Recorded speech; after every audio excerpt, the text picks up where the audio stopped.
My son Leo forced me to sign over my ancestral home, declaring it communal property for the Great Awakening. I watched him parade through my halls. Stripped of my deed, I covertly traced his financial schemes. When the authorities arrived, I declared, his prophecy came with a price tag. Before we begin, share in the comments, what would you do in that situation? Every voice matters. Thanks. The morning sun, usually a comforting presence in my beloved ancestral home, felt like an intrusive spotlight, highlighting every dust mote dancing in the air, every tremor in my hands as I clutched the steaming mug of chamomile tea. It wasn't the tea that calmed my nerves, but the quiet routine, a ritual against the encroaching chaos. My son, Leo, had been a frequent visitor since my husband, Arthur, passed, his charisma a magnetic force drawing in family members and strangers alike. At first, his spiritual community seemed harmless enough: communal meals, meditation sessions, talks on self-improvement. He spoke of finding one's inner truth, of shedding the burdens of modern life. I'd nod, trying to connect with his newfound passion, though I confess I found some of it rather abstract. He had always been restless, searching, and for a time I hoped this was his anchor. But slowly, subtly, the tone shifted. He started calling it the way of radiance, and his pronouncements grew bolder, more absolute. He spoke of a coming great awakening, and hinted that only those truly devoted, those willing to shed their material attachments, would be ready. And then he came for the house. It began with gentle suggestions, veiled as cosmic imperatives. "Mother," he'd say, his voice a soothing balm, his gaze sweeping over my antique furniture as if seeing it for the first time, not as cherished heirlooms, but as spiritual impediments. The universe flows freely. Possessions, they are but anchors. Imagine the lightness of true spiritual freedom. He'd gaze at the antique grandfather clock, a family heirloom that had chimed through generations, and sigh wistfully. Such beautiful energy, trapped in wood and brass. He even started bringing his most devoted followers, my granddaughter Clara among them, to visit, filling my quiet home with their hushed, reverent whispers and unsettlingly earnest smiles. They'd sit on my parlor chairs, eyes closed, seemingly absorbing the ancient vibrations of the house. Soon, these gentle nudges turned into direct requests, then demands. Clara, Arthur's eldest grandchild, her eyes unnervingly bright with newfound zeal, echoed his sentiments. "Grandma B," she'd say, touching my arm with a touch that felt more like a prod, "Leo says the house's energy needs to be recentered. It would be an act of profound devotion to share its sacred space with the community. Think of the blessings, the pure intention flowing through these very walls." My heart sank with each word. This wasn't about sharing, it was about taking. The day the official documents were presented, the air in the parlor felt thick and suffocating. Leo, dressed in flowing white robes he'd had custom-made, stood by the mantelpiece, his presence radiating an almost tangible power. He looked for all the world like a prophet, his dark hair slicked back, his eyes gleaming with an unsettling conviction. Clara, alongside him, held the papers, her gaze unblinking, her own plain white tunic stark against her youth. "Mother," Leo began, his voice resonant, filling the room, "the Great Awakening calls for a communal dwelling, a beacon of pure intent. Your home, with its deep ancestral roots, is destined for this sacred purpose. It is a gift, a sacrifice for the greater good." He made it sound like a blessing, not a forceful seizure of my property. I stared at the legal forms, pages of dense text blurring before my eyes, words like deed of transfer, irrevocable trust, communal stewardship. "But my home, Leo. This is where I raised you, where Arthur and I built our life. It's my sanctuary, my memories are here." My voice was barely a whisper, swallowed by the cavernous room. Clara stepped forward, placing a hand on my shoulder, her touch unsettlingly firm, almost a physical push. "Grandma B, don't you understand? This is a chance for ultimate liberation. To hold on to material things is to cling to suffering. Leo has foreseen it. He says the universe is aligning for this. Don't you want to be part of the divine flow?" I felt the immense weight of expectation, the pressure from every pair of eyes in the room, a dozen or so of Leo's most fervent followers, gathered for this sacred moment. Eyes that once held affection, now held an almost fanatical devotion to Leo. My usual gentle demeanor was no match for their collective fervor. their silent, expectant stares. I picked up the pen. My hand trembled, the pen scratching loudly against the paper, a sound that seemed to echo the tearing of my own heart. It wasn't a choice. It was a surrender coerced by spiritual manipulation and familial pressure. The quiet, persistent assault of his charisma and Clara's relentless reinforcement.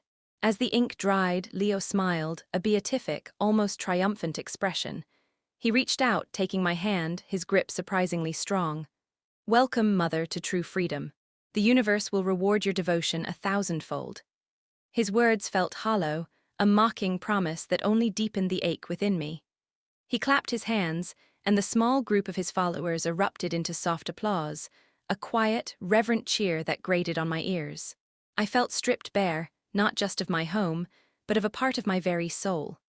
The house, no longer mine, suddenly felt alien, its familiar walls now echoing with the whispers of an unknown future under Leo's control. From that day forward, the house was transformed, not into the beacon of peace Leo promised, but into a hive of constant, jarring activity. Strangers walked through my living room, sat on my antique furniture, and meditated in what was once Arthur's study. They called it the Radiant Center. My cherished parlor became the Serenity Hall, its walls stripped of family photos, replaced with abstract paintings in soothing pastel colors. The kitchen, where I'd cooked countless family meals, was now a communal vegan commissary, churning out bland, pre-portioned meals. Leo, now a permanent fixture, held daily sermons in the garden, his voice amplified by a portable microphone, reverberating through the neighborhood, drawing more and more curious, then captivated, new adherents. He spoke of great changes, of a new era dawning, and always, always, of the need for greater sacrifice, greater devotion. My privacy vanished. My quiet morning routines were replaced by early morning chants and the constant murmur of voices. The aroma of strong coffee and toast, my usual morning comfort, was replaced by the smell of burning incense and unfamiliar herbal concoctions. I watched him from the kitchen window, parading through my halls, accepting offerings from new members, his ego swelling with each fresh convert. He spoke of great changes, of a new era dawning, and always, always, of the need for greater sacrifice, greater devotion. He installed security cameras at the entrances, ostensibly for community safety. But I knew they were there to monitor arrivals and departures, to ensure no one left without his knowledge. My room, thankfully, remained somewhat my own, though even there, the sounds of the commune permeated the walls. I started observing, truly observing, for the first time. I noticed the subtle shifts in Leo's demeanor, the way his eyes hardened when no one was looking, the dismissive wave of his hand when a follower questioned something. I saw the fatigue in Clara's eyes, despite her outward enthusiasm, and the desperate yearning for acceptance in the faces of the new recruits. They were not just giving their time. They were giving their money, their savings, their very identities, all in the name of this great awakening that seemed to benefit only Leo. The more I watched, the more the pieces of a sinister puzzle began to form in my mind. This wasn't about spirituality. It was about power, control, and a very human, very greedy ambition masked by divine pronouncements. The ache in my heart transformed into a cold resolve. I had lost my home, but I wouldn't lose my mind, nor would I allow my family to be consumed by his deceptive truth. My son, the boy I had raised with love and sacrifice, had become a stranger, a predator cloaked in white robes, and I knew with chilling certainty that I had to stop him. The first spark of true defiance ignited not in a moment of grand confrontation, but in the quiet humiliation of a communal meal. It was Tuesday, the designated silence and reflection day, which meant no talking, only eating Leo's prescribed vegetarian fare while he delivered a rambling, self-aggrandizing lecture on humility and detachment. He called it nourishment for the soul, but the bland, undercooked lentils and wilted kale felt more like punishment, a grim testament to the deprivation he preached but rarely practiced himself. As I chewed slowly, trying to glean some substance from the tasteless meal, my gaze drifted to the crystal decanter on the sideboard, filled with what looked suspiciously like expensive amber liquid Leos. Sacred elixirs, he claimed, were for his higher vibrational needs, while the rest of us ate gruel. His voice boomed over the hushed room, echoing from the antique plaster ceiling. "To truly shed the chains of ego," he pronounced, pacing dramatically before the group, his shadow stretching long and distorted behind him, "one must renounce the outdated dogmas, the archaic rituals, the superstitions of the past. Those who cling to such things are merely shackled by their own limited perceptions, their minds clouded by the dust of forgotten ages." His gaze, sharp and knowing, landed directly on me, a deliberate, pointed jab. He wasn't subtle. He was talking about my lifelong spiritual practices, the very foundation of my peace, the quiet prayers I said each night, the small, worn rosary beads I kept hidden beneath my pillow. He knew I still lit candles for Arthur on his birthday, that I cherished the old family Bible. A few knowing glances were exchanged among his most fervent disciples, glances that held a mixture of pity and smug superiority, as if they were privy to some cosmic joke at my expense. Clara, seated beside me, didn't meet my eyes. She just nodded solemnly, as if in profound agreement with Leo's pronouncement, a tight, almost strained smile on her lips. Later, during the sharing circle, an Orwellian exercise where only pre-approved sentiments were voiced, and any personal revelations were met with either blank stares or Leo's immediate, decisive redirection. I attempted to share a memory of Arthur, a small anecdote about his quiet strength and enduring faith, a story of how his kindness had once diffused a difficult family dispute.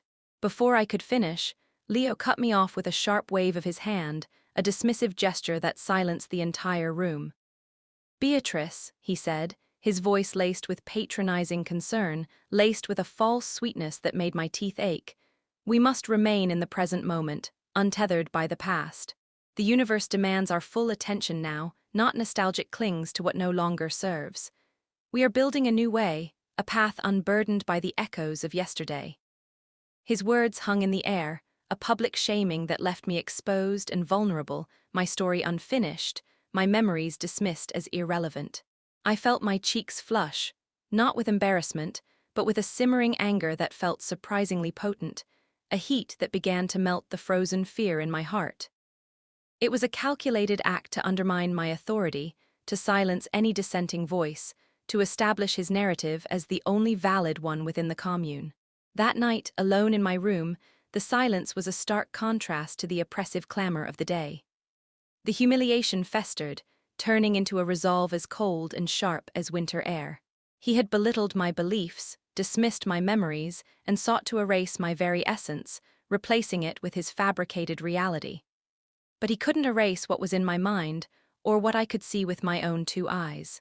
I began to watch him with a new intensity, a scientific detachment honed from years of quiet observation. I noticed the way his eyes darted to the commune's offering box, which was overflowing with cash, far more than could possibly be explained by casual donations, even from the most generous new recruits. I overheard hushed conversations about investment opportunities in land parcels miles away from the commune, parcels that had no spiritual significance, but seemed to align suspiciously with local development plans. Plans I'd seen detailed in the zoning notices at the town library.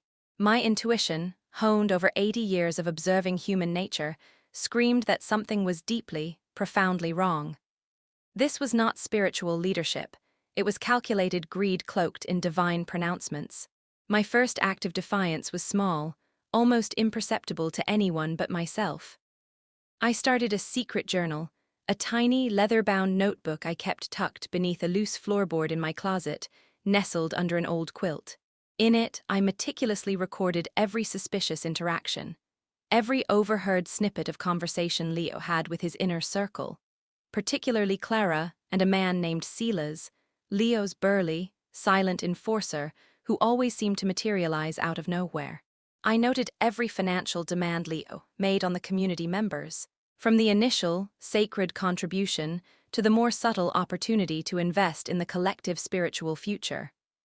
I wrote about the expensive new car he acquired, a sleek black sedan, subtly parked away from the main commune grounds in a rented garage space, and the fancy designer clothes he sometimes wore beneath his flowing robes, glimpsed when he'd change for an early morning meditation walk.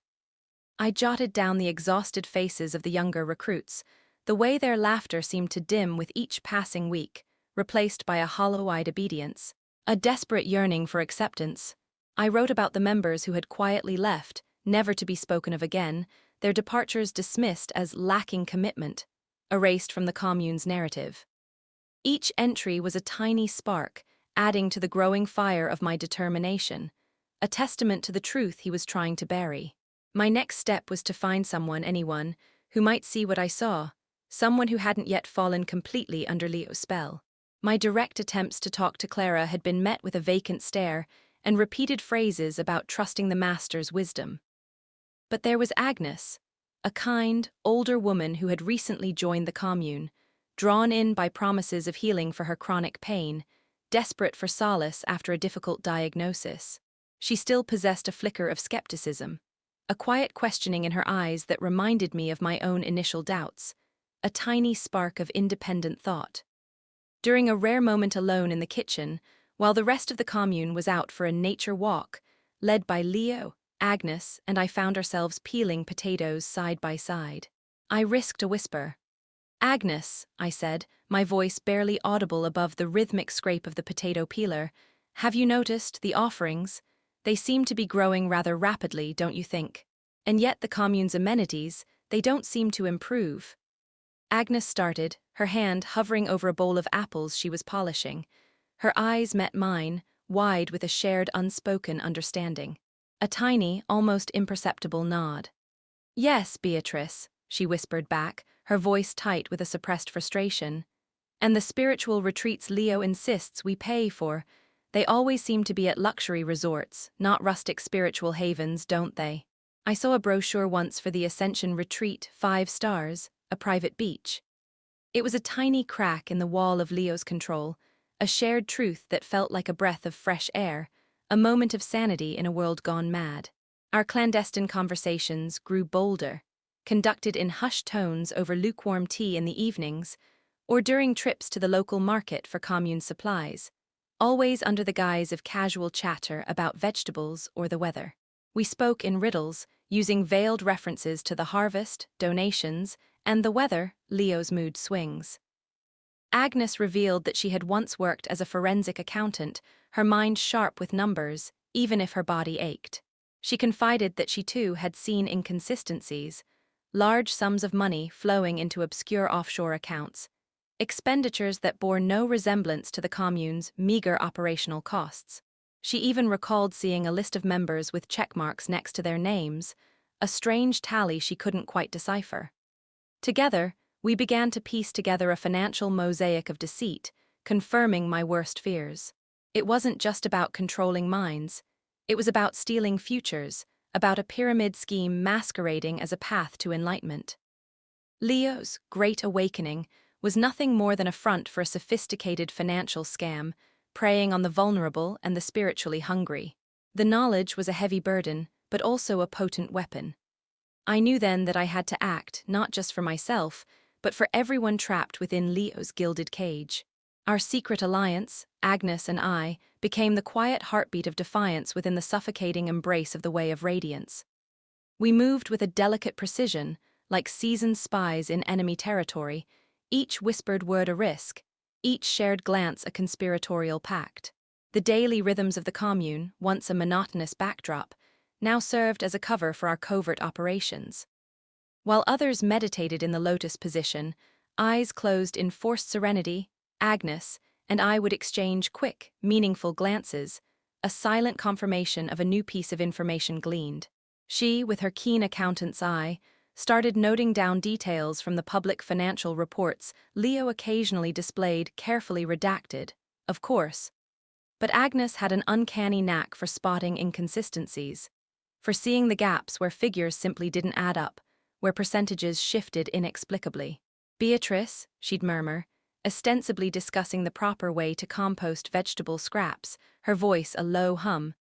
"The donations from anonymous benefactors have inexplicably doubled this month, yet the electricity bill for the meditation hall remains suspiciously low. And I saw him purchase 3 more luxury watches from an online auction. Where is this money really going?" We suspected these were phantom purchases, a way to launder money out of the commune's legitimate accounts and into Leo's personal coffers. My role was observational, gathering the qualitative data of Leo's insidious control. I focused on the counseling sessions he held with individual members, the ones where they emerged looking dazed and compliant, often followed by a significant, sacred contribution. I couldn't record the conversations directly, but I observed their demeanor before and after, noting their vulnerability, their financial situations, which Agnes helped me ascertain through discreet conversations with other members, and the subsequent shifts in their financial contributions. I documented the increasingly gaunt appearance of some younger members, the way their laughter seemed to dim with each passing week, replaced by a hollow-eyed obedience. I jotted down their names in my journal: Paul, Martha, David, Sarah. I also noted the gradual disappearance of personal items, heirloom jewelry, framed family photographs, even cherished books, which Leo encouraged them to detox from as part of their spiritual purification, claiming these items held negative energies. These items, I suspected, were finding their way into pawn shops or private collections, fueling Leo's lavish lifestyle, not his spiritual journey. The financial pressure on the commune members became increasingly overt. Leo introduced sacred contribution levels, urging followers to empty their bank accounts, sell their assets, and even take out loans, all to fund the commune's expansion into higher consciousness. And the mythical Genesis project, he now hinted at, a future utopia they would all build. He held special, private counseling sessions where individuals would emerge looking drained but strangely resolved, their eyes holding a new, vacant gleam, their wallets noticeably thinner. Agnes, during one of our hushed kitchen encounters, passed me a crumpled flyer, ostensibly for a new meditation retreat. "Look at the address, Beatrice," she whispered, her voice tight with urgency. "It's for the luxury resort in the Hamptons, the one owned by Leo's cousin, Robert, who used to be a shady real estate developer. I remember his name from an old newspaper article about a land dispute. The cost for this retreat was astronomical, far beyond the means of most members. It was a clear funnel for their money, a lavish vacation for Leo disguised as spiritual enlightenment, another layer of his carefully constructed deceit. My stomach churned with a mixture of disgust and fear. The cult wasn't just eroding their spirituality. It was stealing their financial futures, their homes, their very identities. I remembered the day Leo had presented the papers for my house, the soft, relentless pressure that had led to my signature. I had been vulnerable, grieving, and he had preyed on that vulnerability, twisting my faith into a tool for his own gain. The realization solidified my resolve. I had to find a way to expose him. But how? He controlled every avenue of communication, every digital device within the commune. Even leaving the property required his express permission, often granted only for group outings under strict supervision, and always with Clara or Silas as an escort. He had installed digital blockers, claiming they were to maintain pure energy frequencies, but they effectively isolated us from the outside world. One evening, as I was meditating in the communal garden, hidden behind a tall rhododendron bush, I overheard a hushed conversation between Leo and Clara. Their voices were low, but the evening air was still, carrying their words to my ears like a sinister melody. "The old hag is getting restless," Clara muttered, a venomous edge to her voice I'd never heard before. "She's asking too many questions, Agnes too. What do we do about them? They're disruptive." Leo's response was chillingly calm. "Patience, Clara. Their doubts are merely a test of our resolve. We will isolate them further. Increase their meditation hours, restrict their access to the outside vibrations. If necessary," he paused, and I felt a prickle of ice down my spine, "we will ensure their complete spiritual purification. It will be for their own good, of course, a necessary re-education." The implication was clear. They intended to break us, to silence us, perhaps even worse. He was escalating his tactics, moving from manipulation to outright abuse.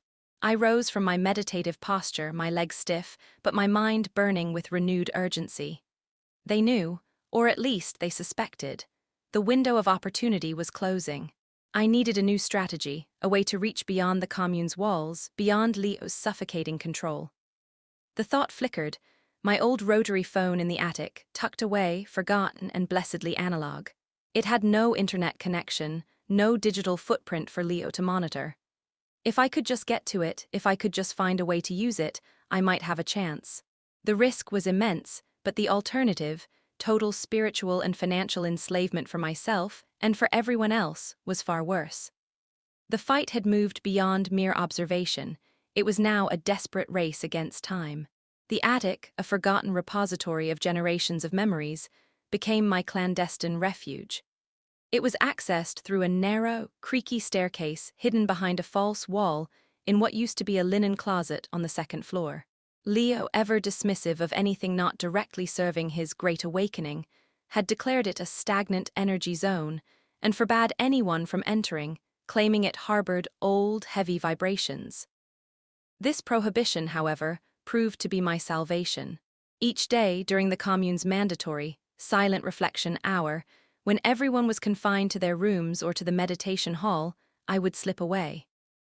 My joints ached with each step up the dusty wooden stairs, a protesting chorus, but the urgency in my heart propelled me forward. The air in the attic was thick with the scent of aged paper, cedar, and forgotten dreams. Dust motes danced in the lone shaft of sunlight, piercing a grimy skylight, illuminating a landscape of antique furniture draped in white sheets, boxes overflowing with old photographs, and, hopefully, my relic of communication. My search for the rotary phone was methodical, my fingers tracing the outlines of shrouded forms, my eyes scanning the shadows. I found it nestled in a box marked Arthur's Study Remnants, beneath a pile of old blueprints and tax returns, a heavy, black sentinel of a bygone era. Its plastic casing was dusty, but surprisingly intact, its familiar rotary dial still turning smoothly. My heart quickened. This was my lifeline, a direct, untraceable link to the outside world, beyond Leo's digital surveillance and physical restrictions. I knew it still worked. Arthur had meticulously maintained all our electronics, even the obsolete ones, convinced they'd have a second life. The challenge now was finding a working line. Leo had switched the main house's phone service to a VoIP system, all monitored, all controlled. But there was an old, unused landline connection in the dusty corner of the attic, meant for a long-removed security system. With a bit of fumbling, and remembering Arthur's lessons on basic wiring from years ago when he'd troubleshoot our old phone system, I managed to connect the rotary phone. The dial tone, a surprisingly loud, clear hum, was the sweetest sound I had heard in months, a symphony of freedom. My first call was to my eldest grandson, David, Leo's son. He was a pragmatic, successful lawyer, always skeptical of Leo's grand pronouncements, though he kept his distance, weary of his father's erratic nature.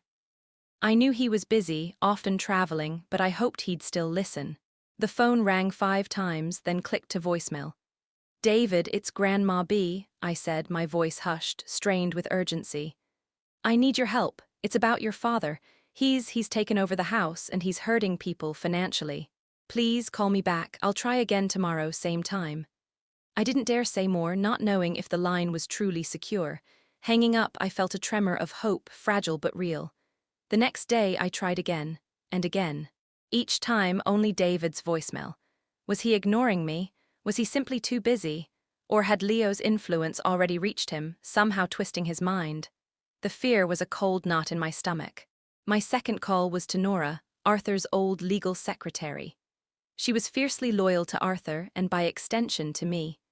She was retired now, living a quiet life in Florida, but her mind was as sharp as ever, her memory for detail legendary. Her number was etched into the back of my old leather-bound address book, a physical artifact Leo would never think to confiscate, nestled amongst dusty receipts and pressed flowers. The phone rang twice, then a familiar voice, slightly raspy with age and a hint of a southern drawl, answered.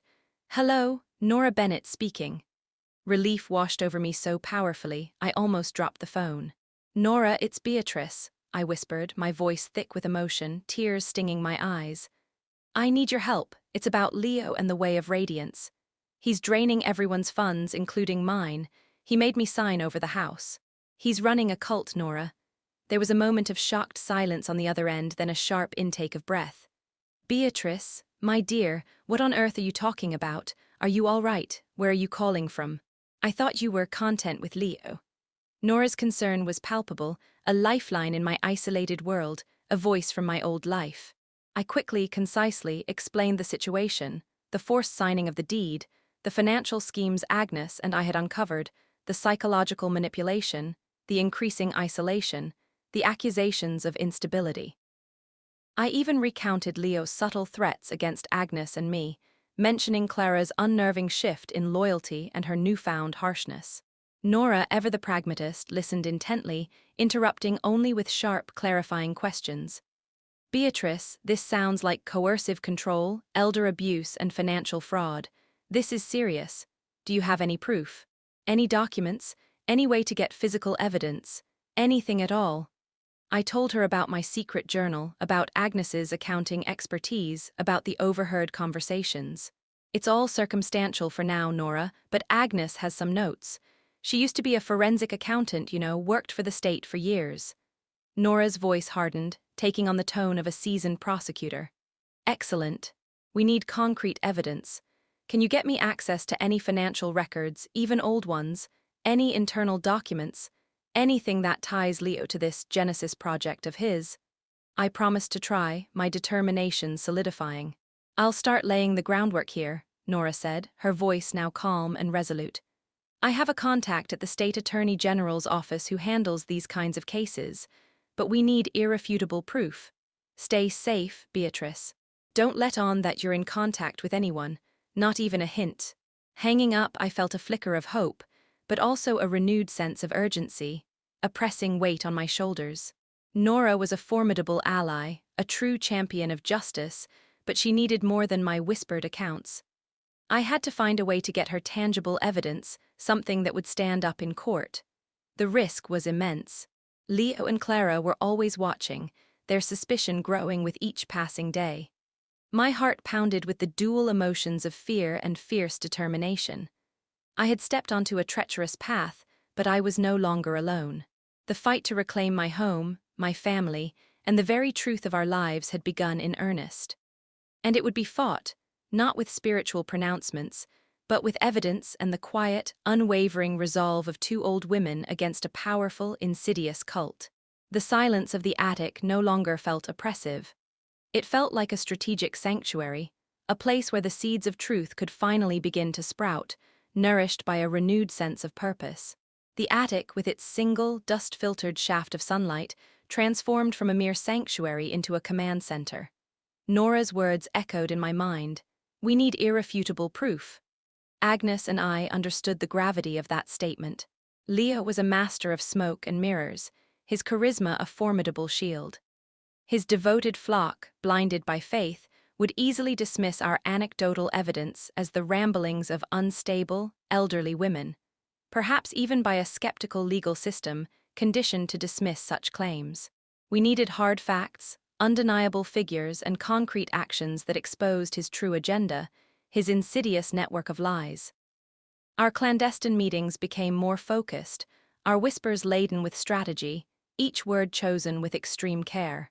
Agnes, with her sharp mind for numbers, became our primary intelligence operative.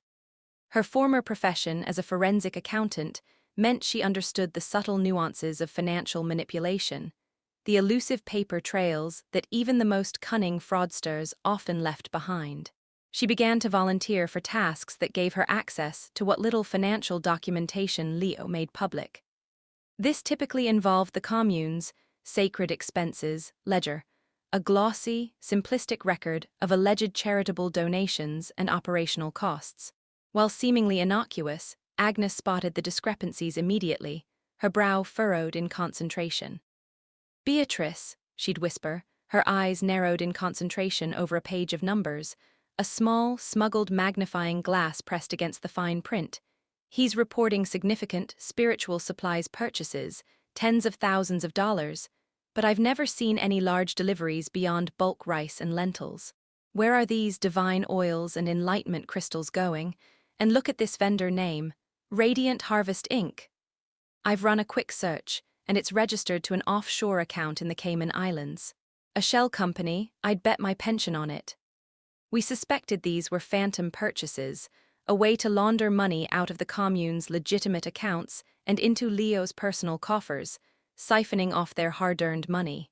My role was to observe, to document the human cost of Leo's deceit, the gradual erosion of individuality and the crushing of spirits.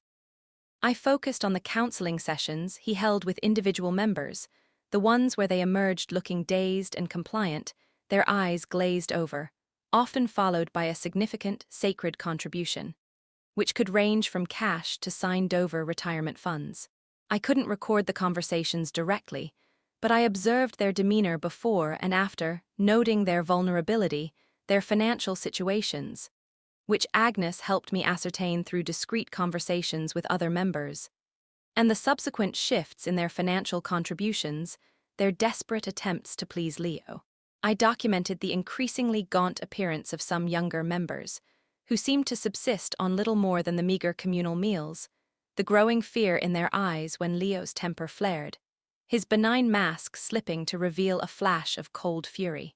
I also noted the gradual disappearance of personal items, heirloom jewelry, framed family photographs, even cherished books, which Leo encouraged them to detox from as part of their spiritual purification, claiming these items held negative energies that hindered their spiritual ascent.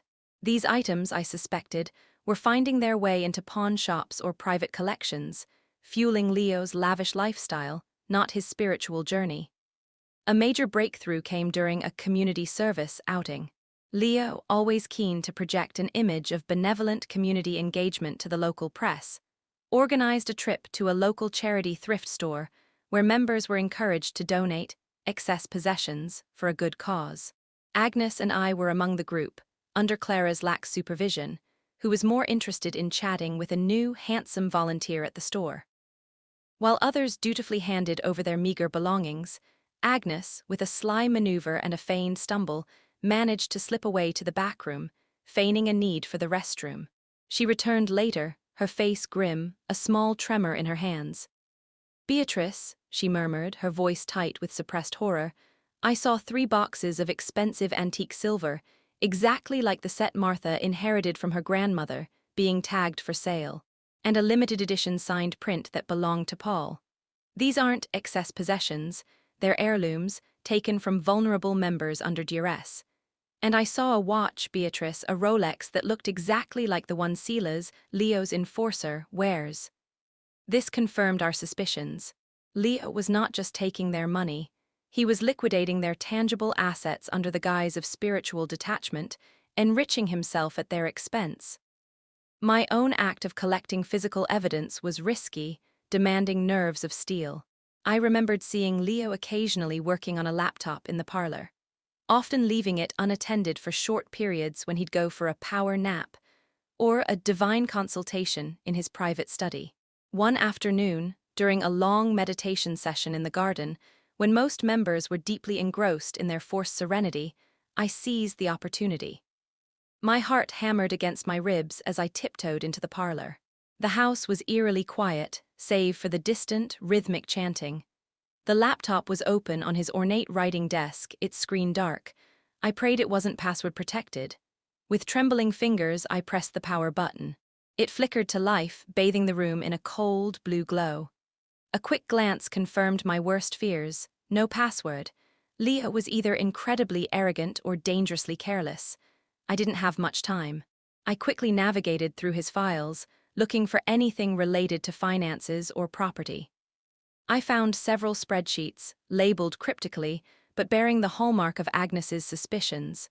Large transfers to offshore accounts, inflated spiritual expense categories, and surprisingly, a meticulous list of commune members with their financial contributions painstakingly tallied, alongside chilling notes on their spiritual progress.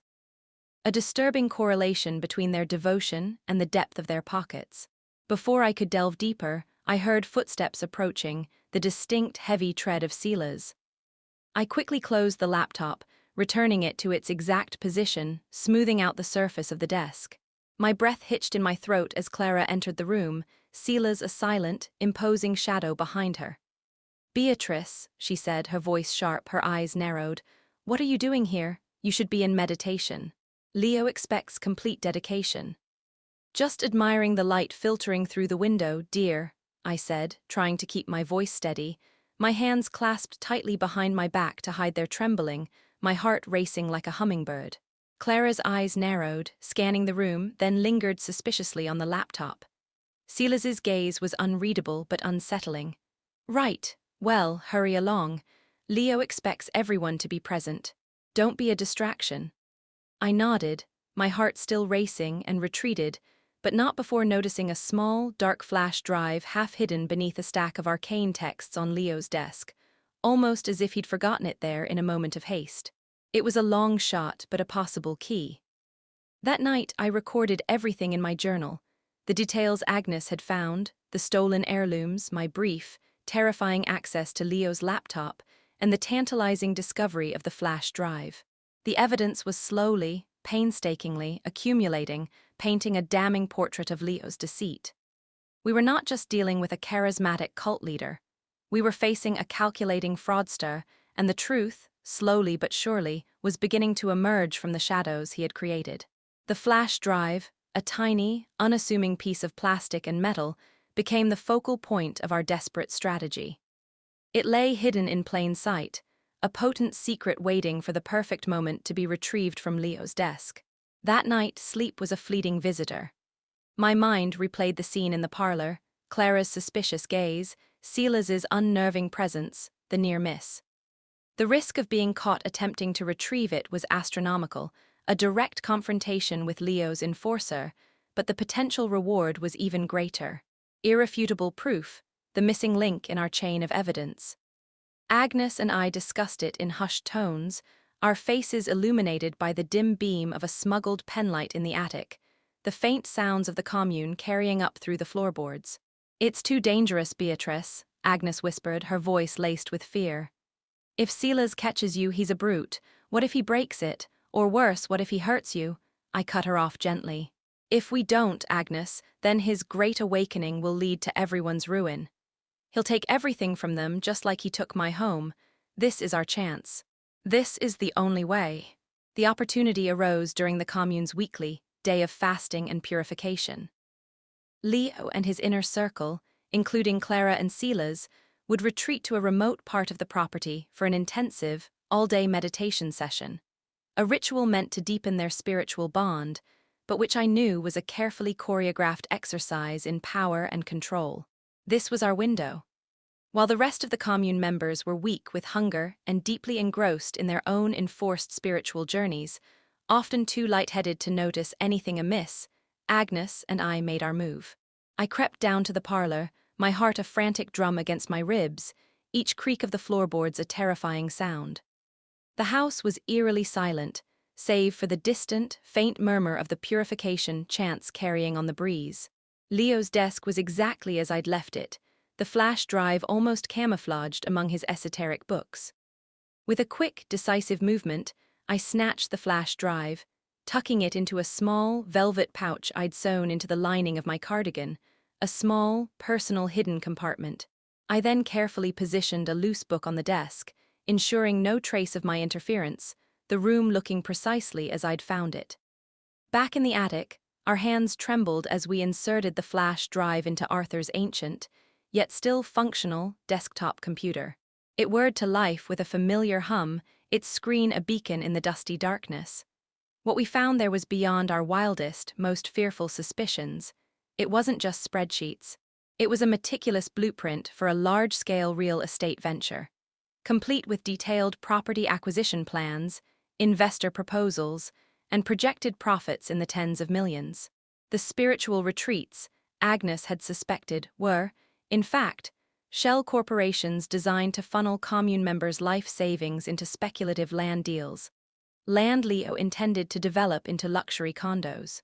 There were detailed profiles of each commune member, cross-referenced with their financial contributions and emotional vulnerabilities, a terrifying dossier of their weaknesses. My own profile, disturbingly, listed me as elderly, grieving, susceptible to spiritual guidance prime candidate for asset transfer. easily manipulated via familial ties. He calls it the Genesis Project, Agnes whispered, her voice barely audible as she scrolled through the documents, her fingers flying across the mouse, her eyes wide with shock. It's a multi-million-dollar development plan. He's using their devotion, their faith, to fund his personal empire, Beatrice. Look at this, he's even got a list of zoning approvals he was trying to push through the city council. We found scanned copies of falsified property deeds, including mine, with forged signatures, and most damningly, a series of emails between Leo and his cousin, Robert, the shady real estate developer, outlining their scheme in explicit, cynical detail, laughing about the sheep in the commune. There was even a contingency plan for problematic assets, a chilling euphemism for dissenting members, with my name and Agnes's listed prominently, along with suggestions for re-education or removal from the commune. Our fears were confirmed. Leo was not just a charlatan. He was a criminal mastermind, a predator, preying on the most vulnerable, systematically dismantling their lives for his own colossal greed. The most disturbing discovery was a file labeled Purification Protocols. It detailed a psychological manipulation technique designed to break down a person's will, isolating them, depriving them of sleep and proper nutrition, and bombarding them with repetitive, hypnotic affirmations until they became completely pliable, their minds reshaped to suit Leo's whims. This was what those counseling sessions were truly about, a horrifying revelation. My stomach churned with revulsion, a wave of nausea washing over me. He was systematically destroying people's minds, all for financial gain, all in the name of a fraudulent spiritual awakening. The realization hardened my resolve, turning any remaining fear into a burning desire for justice. We saved copies of everything onto a new, encrypted flash drive. And then, with heavy hearts and trembling fingers, meticulously deleted the originals from Leo's laptop, ensuring our tracks were covered, leaving no trace of our intrusion. Our next call to Nora was made with a new sense of urgency and a terrifying clarity. "Nora," I began, my voice steady despite the tremor in my hands, my words precise. "We have it. Everything. A complete blueprint of his fraud. It's far worse than we imagined." I explained what we had found: the Genesis Project, the shell corporations, the member profiles, the forged documents, the chilling purification protocols, the sheer scale of his deception. Nora listened in stunned silence, a rare occurrence for her, her usual quick retorts absent. "Beatrice, this is huge. This is more than I could have hoped for. This is enough to bring him down. This is an indictment waiting to happen. Can you get this drive to me safely? We need to move on this immediately." I confirmed. "I'll find a way, Nora. I have to. I need to figure out how." The thought of transporting this explosive evidence out of Leo's heavily monitored compound was daunting, almost insurmountable, but the alternative, letting him continue his reign of terror, allowing more innocent people to fall victim, was unthinkable. The truth was now a tangible thing, a heavy burden, but one that promised liberation. The fight had now shifted from quiet observation to a direct confrontation, armed with irrefutable proof that would expose Leo's false prophecies and reclaim the lives he had stolen, and maybe, just maybe, save my son from himself. The encrypted flash drive, now a miniature vault of damning evidence, felt like a burning coal in my pocket, a constant, heavy presence. Transporting it out of the commune, under Leo's ever-watchful eye and the menacing gaze of Sila's, seemed an insurmountable task. Every outing was supervised, every bag inspected, every conversation subtly monitored.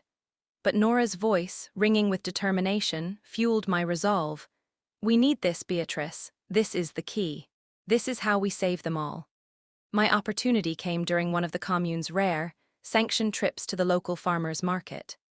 Leo, always keen to project an image of benevolent community engagement to the press and potential new recruits, allowed groups of elderly members to attend, believing their frailty and dependence made them harmless, easily managed. He would send Clara to supervise, but she was often distracted, drawn to the organic produce stalls or chatting with other vendors, a fleeting moment of her old self resurfacing. I hatched a plan with Agnes, one born of desperation and observation. We knew that a kind, unassuming delivery driver named Mike, who regularly supplied the commune with bulk organic vegetables from a nearby farm, was also a regular at the market, making deliveries to other businesses. Mike was a quiet man, always polite, and often expressed subtle discomfort with Leo's more extreme pronouncements, sometimes shaking his head when Leo's voice carried over the commune grounds. He was an outsider, untouched by Leo's spell, still possessing a genuine sense of right and wrong. My hope was that he possessed a fundamental decency that would compel him to help, despite the risk. As Clara was engrossed in haggling over a bunch of artisanal kale, her back turned, I subtly approached Mike's delivery van, feigning interest in his crates of fresh tomatoes. He was sorting crates, his movements deliberate. "Mike," I whispered, my voice barely audible above the market hum, my heart pounding, "I need your help. It's urgent and dangerous. It's about Leo." His eyes, kind and tired, met mine, a flicker of concern. "Ma'am, is everything all right? You look distressed." I quickly explained in a few concise sentences the bare bones of it, that my son was running a dangerous scam, that I had evidence that would expose him, and that I needed to get it to a lawyer, Nora Bennett, whose address I handed him on a tiny slip of paper, folded precisely. "This is the truth, Mike," I pleaded, pressing the flash drive, warm from my hand, into his calloused palm. "Lives depend on it. Innocent people are being ruined. Please just deliver this package to her. It's for the state attorney general." His eyes widened in shock, but he saw the desperation, the absolute conviction in my gaze, the raw plea for justice. Without a word, he nodded, his fingers closing around the drive, tucking it into a hidden pocket in his work jacket. "I'll get it there, ma'am," he promised, his voice low and firm, his expression resolute. The exchange was swift, almost imperceptible, a tiny act of rebellion in a bustling market. The following days were a torment of anticipation, each hour stretching into an eternity. Every phone call I heard, every stranger's car at the gate, sent a jolt of anxiety through me. Had Mike delivered it? Had Nora received it? Had the authorities been contacted? My mind raced, imagining every possible pitfall, every scenario where Leo might discover our plot. I continued my feigned compliance, participating in the rituals, meditating, listening to Leo's increasingly outlandish prophecies about a cosmic alignment that would make them all wealthy beyond imagination. All the while a tempest raged within me, a silent roar of defiance. Then the storm broke. It began subtly, with a visit from a car I didn't recognize, an unmarked sedan parked discreetly down the street from the commune for 2 consecutive days. Then, a few days later, a sharp, insistent, unannounced knock on the main door, a sound that cut through the commune's usual placid murmur. It was 2 men in dark suits, their faces grim, accompanied by a local police officer, their presence radiating an undeniable authority. They identified themselves as investigators from the state attorney general's office. My heart leaped, a wild bird set free. Nora had delivered. Leo, initially composed, his usual charismatic smile fixed on his face, quickly lost his composure as the investigators presented a thick stack of papers, a search warrant, an arrest warrant. "This is an outrage," he thundered, his voice devoid of its usual soothing cadence, revealing the true venom beneath, his eyes flashing with raw fury. "You are disrupting a sacred spiritual community. This is persecution, a violation of religious freedom." The investigators ignored his theatrics, systematically fanning out across the property, their movements methodical and efficient.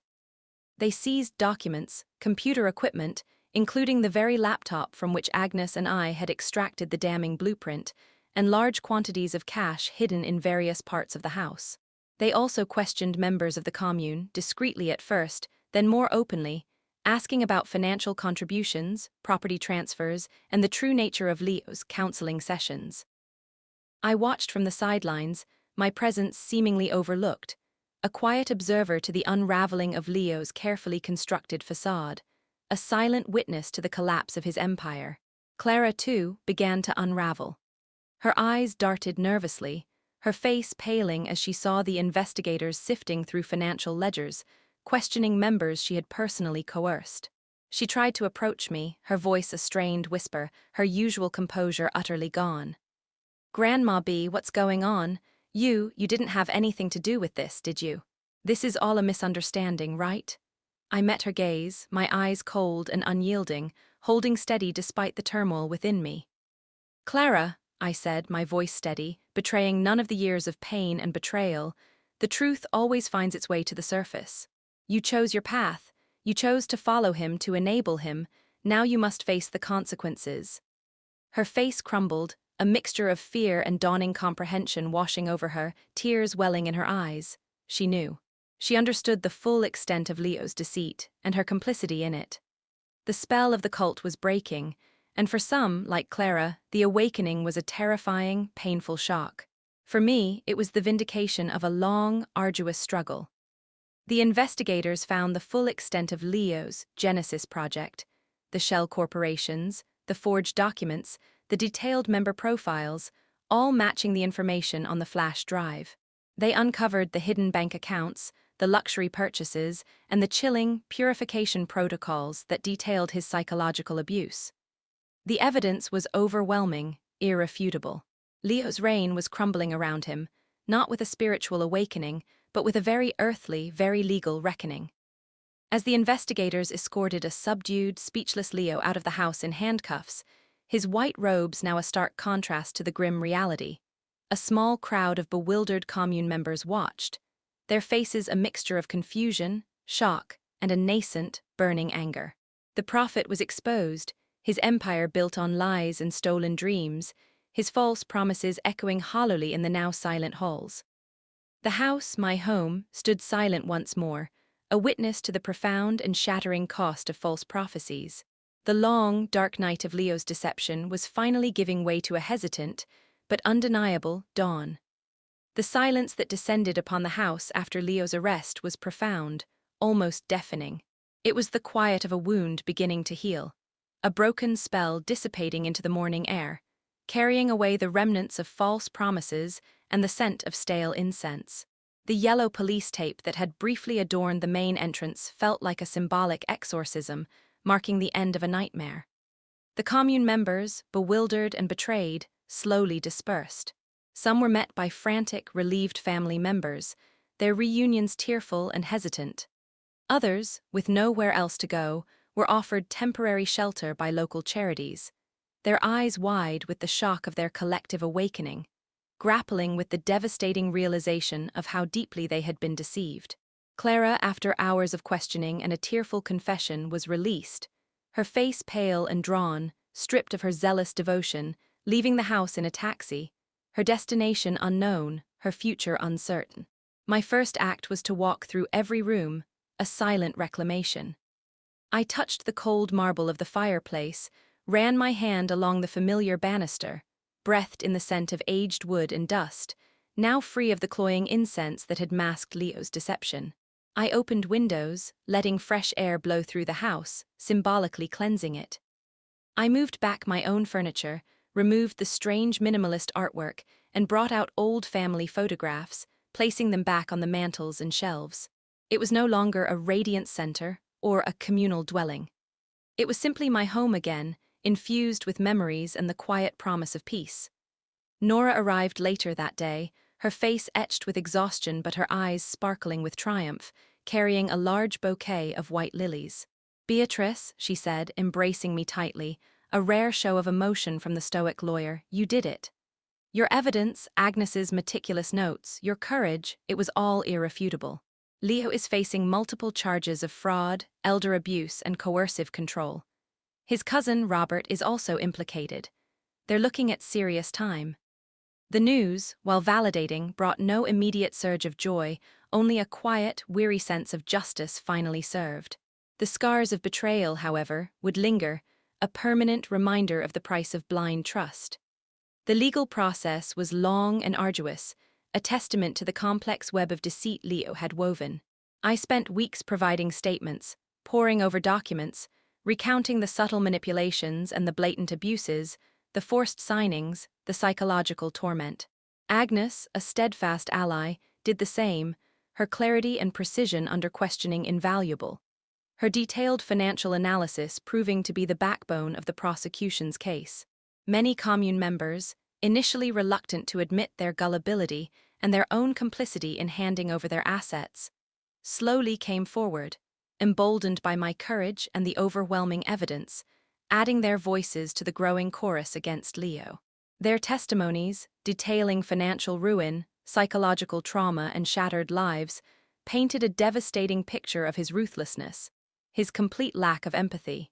The media, initially skeptical, picked up the story, fascinated by the unmasking of a charismatic spiritual leader as a common criminal, a con artist on a grand scale.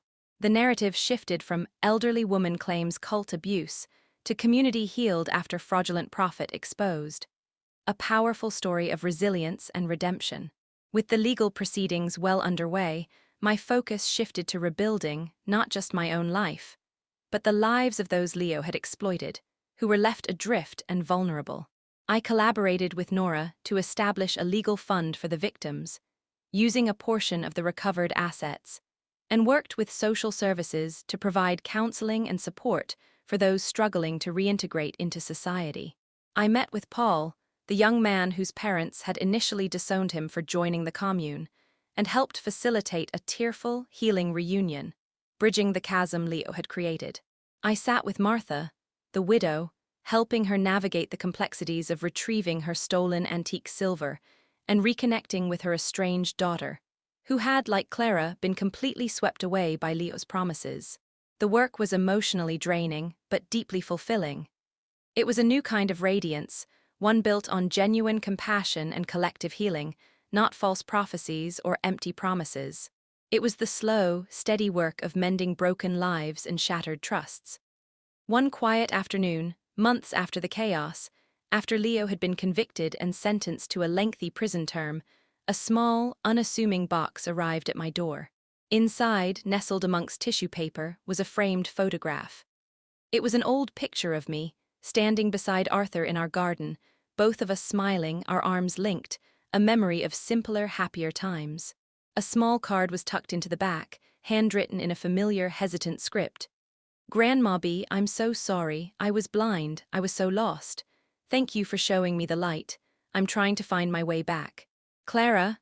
It was a small gesture perhaps, but it spoke volumes. It meant that even in the darkest corners of deception, there was always a possibility for recognition, for an awakening, for forgiveness. I didn't know what Clara's future held, but I knew she was starting to see, truly see, for the first time. I stood on my porch, the afternoon sun warm on my face, the scent of blooming jasmine filling the air. The house felt lighter, infused with a new energy, not Leo's manufactured radiance, but the quiet strength of resilience and reclaimed peace. My garden, once overrun by commune members and their strange rituals, was now just mine, a place for contemplation and beauty, for the hummingbirds and butterflies to flutter freely. I saw Mike, the delivery driver, wave as he passed, a silent acknowledgement of our shared secret and his crucial, brave role. I knew Leo's trial had been long, the recovery for some victims even longer, a lifelong journey of healing. But the truth was out. My home was safe. My family, though scarred, was beginning to heal. And I, Beatrice, the unstable elder, had found my true purpose. Not just to protect my own, but to stand as a beacon of truth against the insidious darkness of deceit, to reclaim what was lost, and to ensure that the cost of his false prophecies would never be forgotten. The quiet hum of my rotary phone, now disconnected and tucked away, still echoed a profound victory in my heart, a testament to the fact that some voices, no matter how subtly conveyed, can indeed shatter even the most powerfully woven illusions. Thank you for listening. If you enjoyed the story, please make sure to subscribe and leave your thoughts in the comments.